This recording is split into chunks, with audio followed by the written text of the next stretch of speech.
All right, Florida is quirky in a lot of ways, and Tampa especially has its own quirks. But today we're gonna talk about the 10 realities, harsh realities, 10 things you're gonna have to deal with if you move here. Here we go.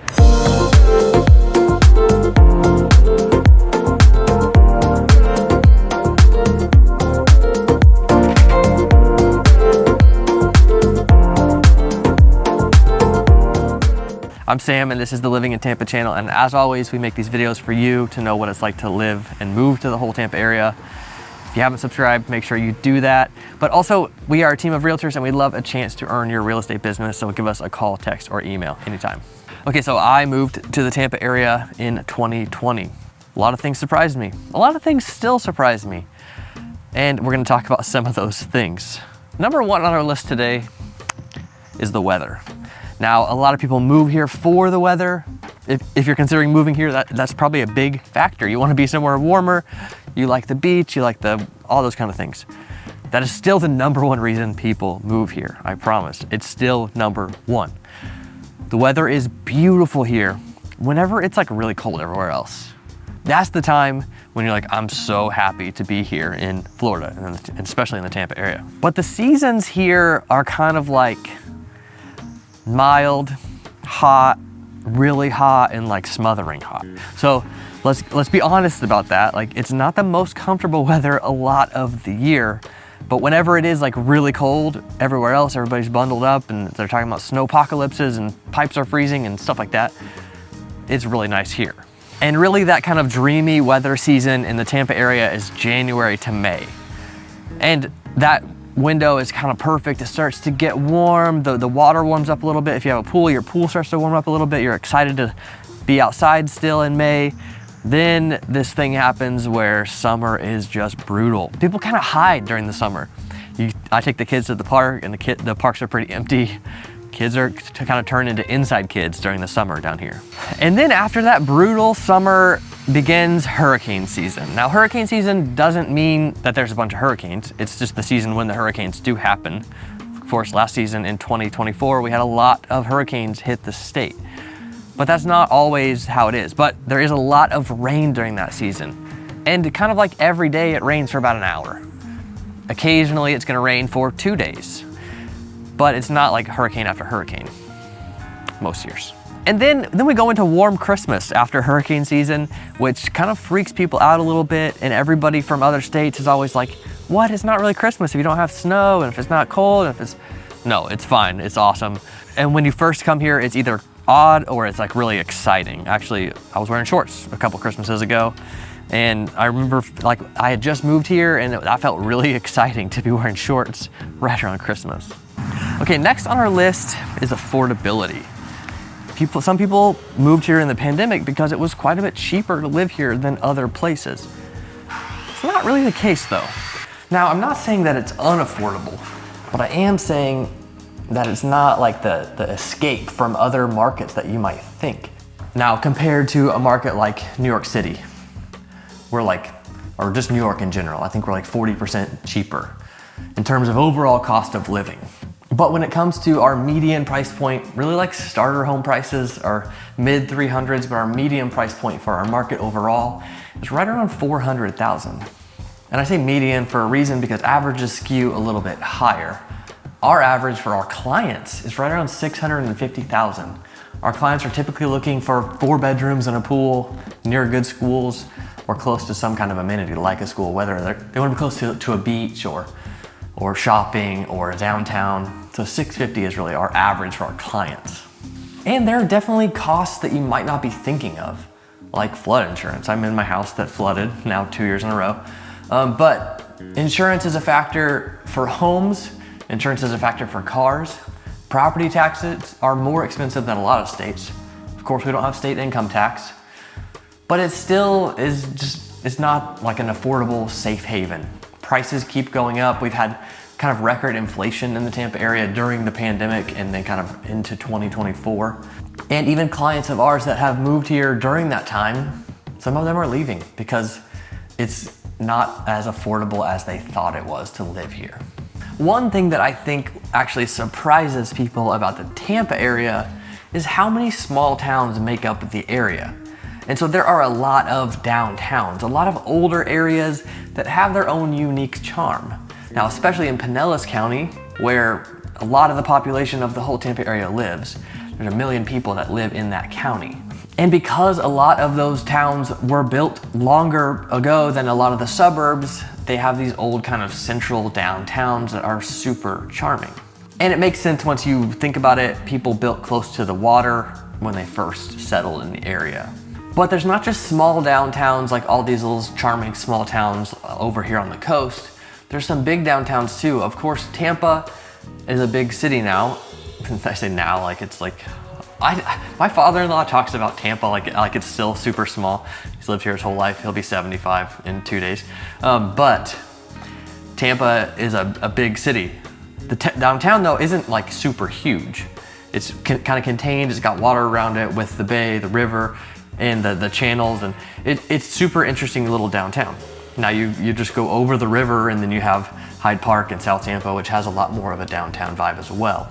But then on the other side of the bay, you have St. Petersburg, which is a big city that's part of the Tampa area, which has an amazing downtown.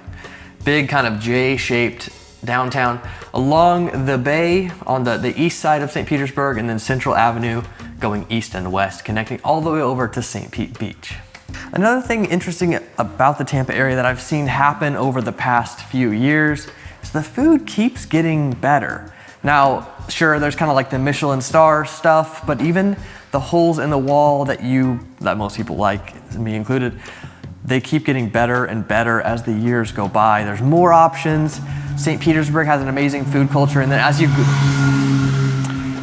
go up the coast, St. Petersburg into Dunedin, even up into Tarpon Springs, there's some really good food. And then obviously in Tampa, you have downtown, you have South Tampa, you have Hyde Park, you have Seminole Heights, you have West Tampa that has some really cool old charm and really interesting holes in the wall, all kinds of stuff like that. Then you have amazing Indian food in New Tampa, a lot of great food in the Tampa area. Now, some of my clients that have moved from like Vancouver or New York City, they're like, the food is not good here. Okay, if you're coming from this like really like snobby food culture or very like immigrant infused food culture, you might be a little disappointed, but there's a lot going on here. Okay, another delightful surprise about the Tampa area is the amount of museums. Tons of museums in the area that really make for a pretty fun culture. Now let me hit on a couple of these. There's the Tampa Museum of Art, the Henry B. Plant Museum, which is at the University of Tampa campus, the old minarets that Henry B. Plant built, super cool, old building. You've got all kinds of stuff in Ybor. You got old cigar stuff, you got old kind of industry town stuff. You have Mosey, the Museum of Science and Industry. You got the Glazer Children's Museum downtown. You have the Dali Museum over in St. Pete. You have the Fine Art Museum in St. Petersburg and the big Chihuly collection in St. Petersburg. And honestly, this is just naming like half of them. Okay, I wanna talk about wildlife because this comes up a lot. People think that there's just gators everywhere, and there are gators everywhere. Every lake and pond, I promise you, there's alligators in it. Even little neighborhood lakes, like they're in there. That doesn't keep people from kayaking and paddleboarding and fishing and skiing and all those kind of things, even in these big lakes where there's kind of gators all along the edges. Gators don't often swim across. Also, gators honestly don't want you. But wildlife, I got off on gators. I was at a fish market the other day having some oysters, and I make my kids try the oysters. And they're almost there. But they had a gator at the fish market they were selling, and they said somebody was gonna buy it and smoke it. Gators everywhere. But tons of wildlife, tons of birds, tons of all kinds of stuff. And we live in a neighborhood where there's wild peacocks and there's these sandhill cranes that are everywhere. On top of that, you know, hawks and kites, like the birds, the kites, and 3 different kinds of woodpeckers and just tons and tons of birds. We literally open the sliders in the morning just so we can hear the birds. Even before the sun comes up, they're just all over the place, making all kinds of joyful songs. So we love that as a family. All right, I mentioned St. Petersburg a little bit. St. Petersburg is definitely one of the things you have to kind of understand once you get here. From the outside perspective, St. Petersburg is part of Tampa. Like, I don't know why we're splitting hairs here. It's part of the Tampa area. Yeah, it's a cool town, it's its own thing, but just like Clearwater is part of the Tampa area, so is St. Petersburg, and we'll get to Clearwater eventually. But people in St. Petersburg are very protective of it. They don't want it to be seen as part of Tampa a lot of the time. And they do have their own thing going. I'm not negating that. But from an outsider's perspective, because maybe you live here and you're watching this video, I'm sure there's people down in the comments saying St. Pete is not part of Tampa. But from the outside perspective, if you're thinking of moving here from across the country, of course, give us a call and we can process all this. But if you're thinking of moving here from across the country, you're gonna see all of this as one area. And that's how it makes sense to us when we're moving to a new area. We don't know all the little details yet, so I'm not here to split the hairs. But St. Petersburg is super cool, has a really engaged community, has tons of events every weekend, has a lot of museums, has a free museum weekend, has really cool stuff and great food culture, great nightlife. Also has, their own events and, whether it's comedy shows or soccer games or baseball games. I don't know what's gonna happen to the baseball team, but a lot of stuff going on in St. Petersburg that kind of pulls it away from Tampa. But when you're here, you can really enjoy both. Okay, another reality you're gonna have to get used to with the Tampa area is there's tons of water. Now, we talked about the rainy season, and obviously you know about the beach, you know about the Gulf, you know about the rivers and lakes, but it's a lot of it. I promise it's everywhere. And it's not just the beach. You don't have to have a boat to enjoy it in the bay. There's all kinds of other water access and fun outdoor activities that you can really enjoy. During the summer, one of our favorite things is to go a little further north, up to just west of Orlando. There's tons of springs, natural springs, 72 degrees year round. You can go float down the river. You can swim in these like old school swimming holes, super fun. There's a couple places up at like Crystal River where the manatees swim up in there and you can get really close to them. Also right here behind me is Spring Bayou. I'm in Tarpon Springs. And the manatees come up here in the winter because this point is a little warmer than the Gulf. A lot of water all over the place. Tarpon is really cool like that. They used to call it the Venice of Florida or something because these bayous and channels come all through town and it's kind of an obstacle to get around. That's another factor with the water. Here in Tarpon, getting from one side of town to the other is a headache. And then getting from this area to like West Chase is a headache because Lake Tarpon is there in the way, a big lake. So the water sometimes is a factor you have to go around. And obviously between Tampa and St. Pete, that's a huge factor. Bridges going across, but you still have to go get onto that bridge to get across that big bay. And then even in newer neighborhoods, not the most natural water, but they still make all kinds of retention ponds for rainwater, for flood water, to make sure all the homes stay safe. And they design those in a way for visual appeal, but also for safety. So there is a place for all the water to go during that stormy season when the water table's higher and we get tons and tons of rain. Okay, next is actually kind of a harsh reality. This is super frustrating. The Tampa area is 100% car dependent. It is. Yeah, there's plenty of places where you can drive to and then walk around a bit, and maybe you live close to that, so you can walk that area. But in general, the area is just not very walkable. So I used to live a couple blocks down here, and we could walk to this park, we could walk to a produce market, you could get to a grocery store, you could get to downtown, but with little kids, it was kind of far. There are areas where you can have kind of a little contained walkable experience, but overall, it's just not very walkable or very bikeable. And again, if you lived in a more bikeable area like South Tampa or like Seminole Heights or St. Pete, then you could bike to a lot of places, but in general, very, very car dependent. And there's always new infrastructure being developed, new roads being developed, big investments into that make drive times faster, but it doesn't really make it more walkable. A lot of people, when they're moving to a new place, they're looking for this kind of containment around their house. And the option that a lot of our clients end up choosing is areas where they can drive a golf cart. So right here in Tarpon Springs, if the speed limit doesn't exceed a certain amount, you can drive a licensed golf cart on the roads. In Dunedin, you can see the map here, there's a golf cart zone. There are certain places you can cross main roads. It's all very clear and all the residents really love it.